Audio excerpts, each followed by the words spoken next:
பிரச்சாரங்களில் தேசிய கட்சி தலைவரை போல் ஜெயலலிதா பேசி வருவது ஏற்புடையது அல்ல என்று கூறியுள்ளார் பாஜகவின் தமிழிசை சவுந்தரராஜன்.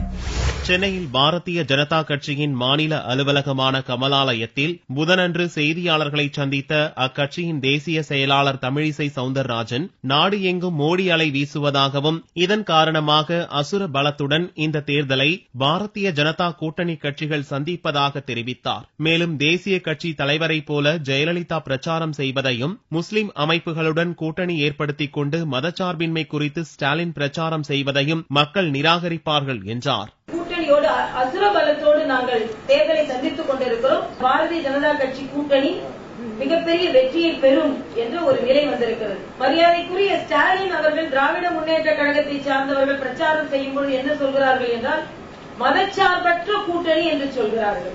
சில மதச்சார்புள்ள கட்சிகளும் அவர்கள் கூட்டணியில் இருக்கிறார்கள். மதச்சார்பற்ற கூட்டணி என்று சொல்வதன் மூலமாக காங்கிரசோடு மறுபடியும் இணைவதற்கு மிக அதிக வாய்ப்புகள் இருக்கிறது என்பதைத்தான் அது காண்பிக்கிறது.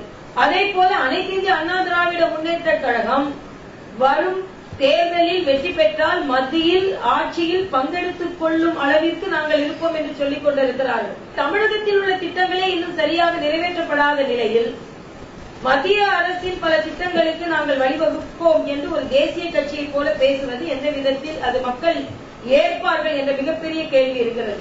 தேர்தலில் போட்டியிட சீட் கிடைக்காதது குறித்து கேட்டபோது, தனக்கு தேசிய செயலாளர் என்ற உரிய அங்கீகாரம் கட்சியில் தரப்பட்டுள்ளதாகவும், பெண்களுக்கு முக்கியத்துவம் தரும் கட்சிகளில் முதன்மையானது பாரதிய ஜனதா கட்சிதான் எனவும் தமிழிசை சவுந்தரராஜன் கூறினார்.